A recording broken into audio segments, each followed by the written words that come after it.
Hello, good evening. Um, Welcome to part 10, I think. Yeah, part 10 of these contemplations on the Ashtavakra Gita.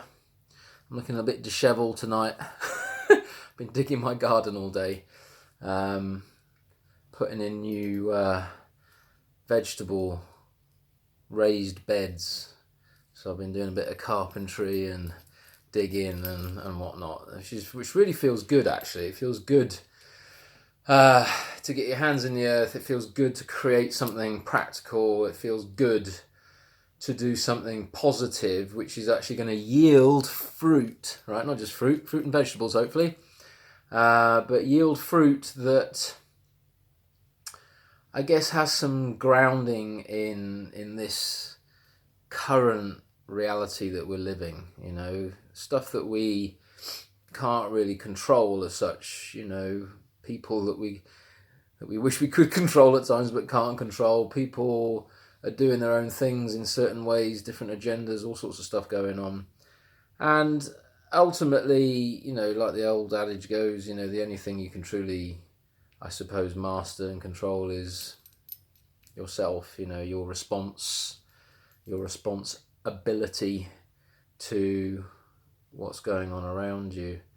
And my current response to all these situations, apart from, I guess I am sharing various posts on my personal page and sometimes on my Be Shamanic Facebook page regarding things at the moment, like the concerns around electromagnetic field radiation, the concerns around untested or rushed through vaccines. And for the record, okay, I'm not anti-vaccine, okay, but I'm anti-mandating vaccine.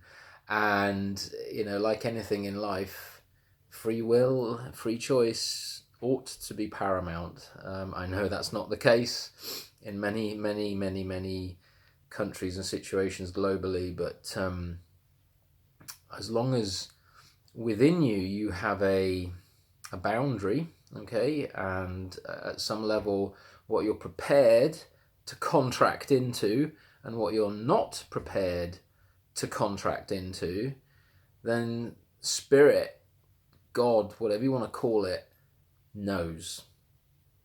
And if something is forced on you in any way, shape or form, whether you read various texts, if you want to get biblical about it, you are protected, okay, because you've been forced against your free will. So in many ways, we have to build our inner world in a on very strong foundations, okay, very strong foundations. The inner world is more important than the outer world. What you build within your soul, okay, continues. This outer world constantly changes, and by the outer world I mean your physical body as well. I also mean various more subtle bodies that people call spiritual bodies, lower mental, astral, higher mental, causal bodies, different levels, etheric, different levels of subtle bodies that form part of our experience, if you want to call it that.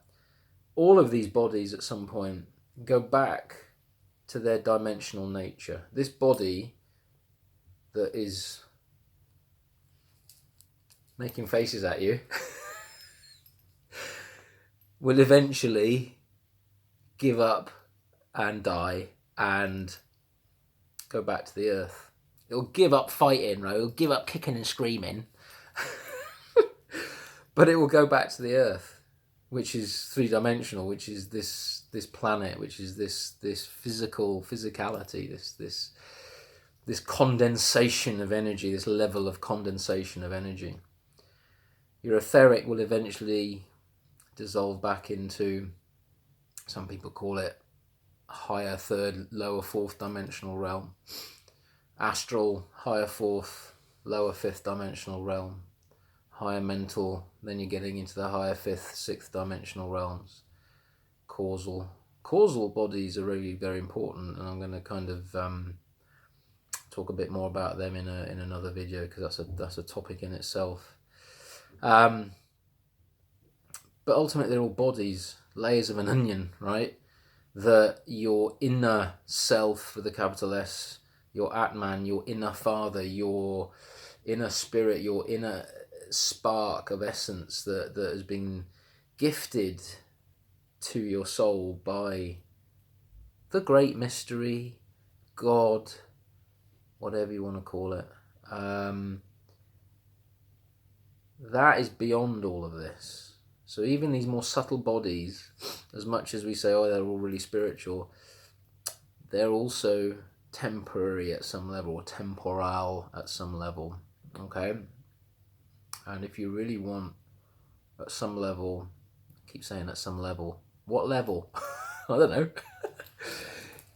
If you really want to start to liberate your consciousness and become freer, then even going on crazy astral trips can become a bit of a trap.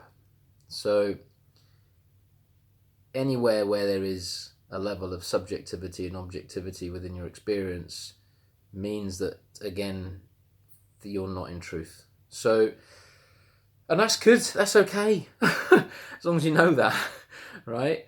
I know that when I'm speaking to this phone, that maybe I'll have a few little views on this video occasionally, that my subjective truth, my subjective opinion, my subjective voice is, I suppose, connecting with someone else's subjective opinion, voice and truth, and so on and so forth. So most of us are, connecting subjectively rather than objectively.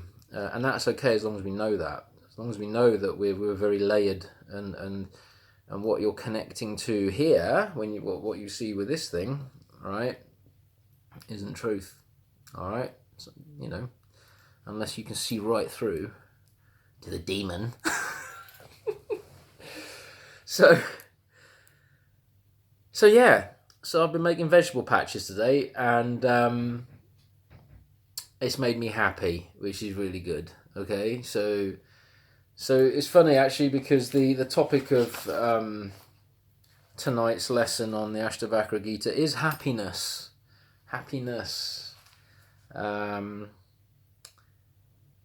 And happiness can, at some level, mean different things for different people, because again, it tends to be quite subjective.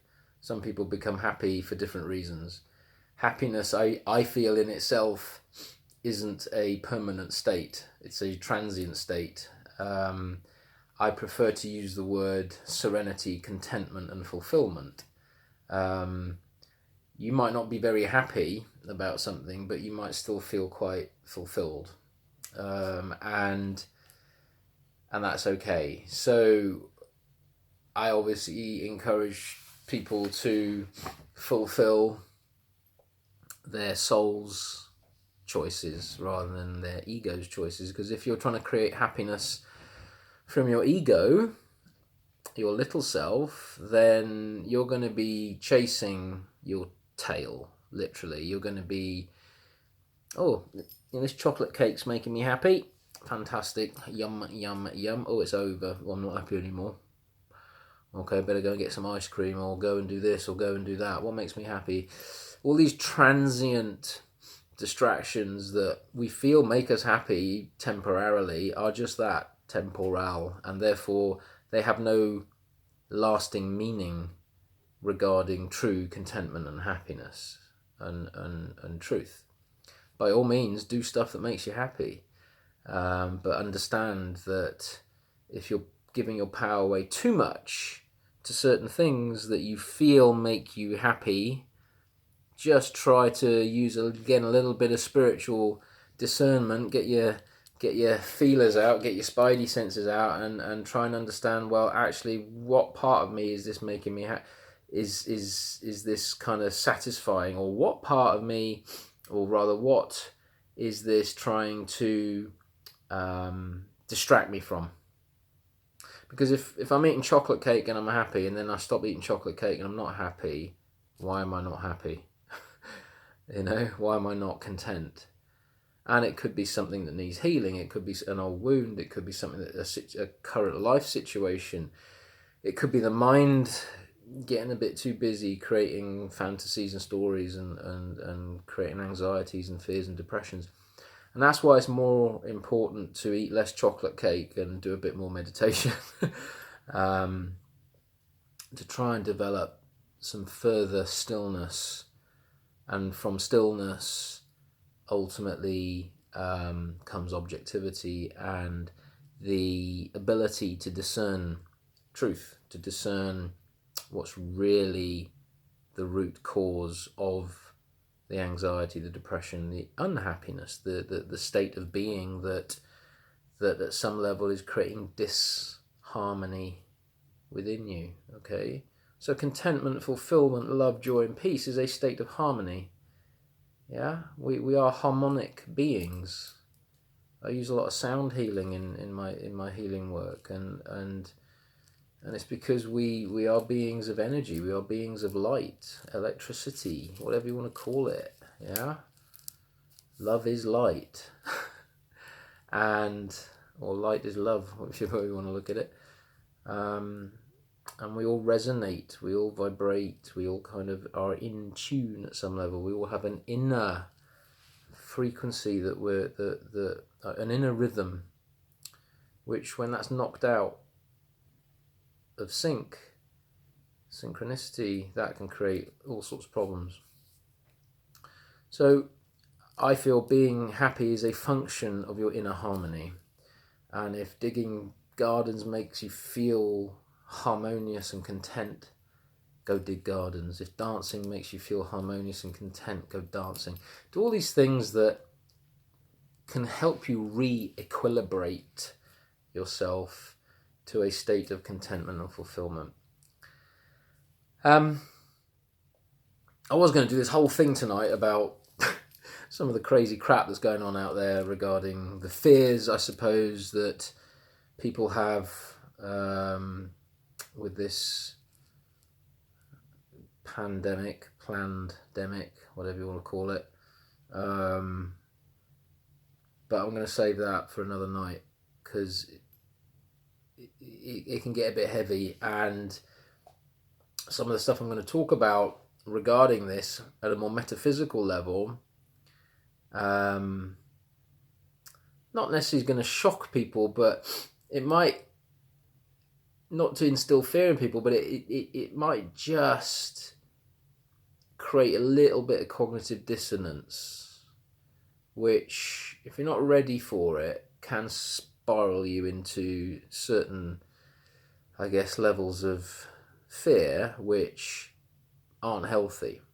So whenever I talk about this stuff, it's not to go into fear over.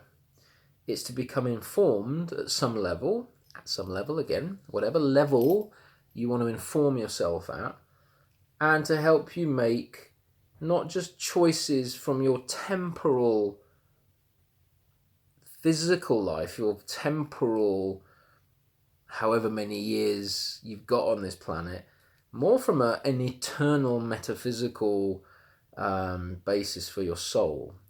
And without that information, whether you want to believe it or not, you can listen to some of the stuff I say, you can listen to some of the stuff I read from various texts, from maybe I'll start, reading you some of my own poems, because I write a lot of poetry as well. I don't normally read poetry out to people, but, I might start. But some of these messages that we've had coming at us for a very long time from primarily hidden spiritual texts hold some nuggets, some seeds of truth and information which certain elements don't want you to know about. And you got to know about it, Because if you don't know, if you're not educated, then you're ignorant. And ignorance is directly related to evil. So I'm all about education. I'm all about teaching. And I can only teach based on the level that I feel I have attained in my life regarding knowledge, experience, all sorts of stuff. Yeah. So, I might be the right teacher, if you want to call it that, for people at a certain level. And then beyond that, I would say go higher, go wider, go more expansive, because there's plenty of amazing teachers out there who really know their shit. So I like to think of myself at times as a bit of an introductory catapult into maybe some wiser brethren and sisters of mine who may have been in this game a lot longer than I. But not least, you can find some of the ultimate teachers in our enlightened masters, the Buddha, Christ, the people that wrote the Ashtavakra Gita, Lao Tzu. This chap here, I was reading the Bhagavad Gita today, Eknath Easwaran. Okay, Eknath Easwaran. This is a great book, the Bhagavad Gita, introduced and translated by Eknath Easwaran. You probably see this backwards, but that's the picture of it. It's a great book. It really is. And I'm just going to read you a little bit of it before I do the teaching from the Ashtavakra Gita. Let's get heavy. The demonic personality is basically atheistic. For such people, life does not originate in God or a divine reality, but is grounded in biology and sexual desire. Fair enough. Taking a low view of human nature, such people cause suffering to themselves as well as others. They are arrogant and have many insatiable selfish desires, and they do not hesitate to do anything that will get them what they want. Krishna grants that they may attain their desires, enjoying wealth and power, but their destination is hell, a hell of their own making, often in this very life, as their karma bears fruit. One of the least likable characteristics of demonic personalities is their sense of self-importance. They like to give gifts ostentatiously and offer ritual sacrifices. This legitimizes their wealth and makes them feel respectable and esteemed. They like being generous if it will make them look good. Krishna does not disguise his aversion to cruel people. He tells Arjuna that he arranges for them to be born again and again in a harsh world. Such souls cannot seem to purify their sinful hearts. Repeating the same selfish ways, they sink lower and lower. This is a bleak picture, which the Gita dwells on only in this chapter called the Two Paths. But even here, amidst the gloom, Krishna will not say that such a soul is eternally damned. It may be that such a sinful creature is condemned to birth after birth in harsh, unfavourable circumstances, sinking into more and more hellish states of mind. But the cycle goes on. The choice to change direction is always open, and the Atman, that higher self, can never be stained. So that's reassuring. Interesting. Self-importance about, one of those characteristics of the ego, they call it the demonic personality that, needs to be validated in some way, shape or form. And there's a lot of people out there in the public eye at the moment, when you start to look through their altruism, when you start to look through their philanthropy and all the wonderful good works that they seem to be doing, you need to be able to see through that a little bit. Yeah? Look to where the intention is behind it. Look to the motivation. Look to the ego. The ego is a slippery, wily coyote. It will come in through the back door in any way, shape, or form. Okay? Anyway. Happiness. And Janaka said, the tranquil state of knowing self, with a capital S, is rare, even among those who own but a loincloth. I therefore neither renounce nor accept, and am happy. The body is strained by practices. The tongue tires of scripture. The mind numbs with meditation. Detached from all this, I live as I am. Realizing that nothing is done, I do what comes and am happy. Yogis who preach either effort or non-effort are still attached to the body. I neither agree nor disagree with any of that, and am happy. I have nothing to gain or lose by standing, walking, or sitting down, so whether I stand, walk, or sit, I'm happy. I do not lose by sleeping or attain by effort. Not thinking in terms of loss or gain, I am happy. Pleasure and pain fluctuate and are inconsistent. Without good or bad, I live happily. Yeah. Happiness. So,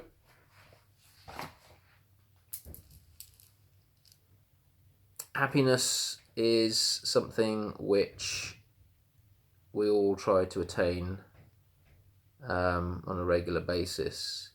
But if at times we feel averse to the experiences that we're having in the moment, that can also create a certain level of karma. And so, again, that's a topic for another session. So I'm going to leave it at that tonight, and I shall see you again soon. Bye-bye.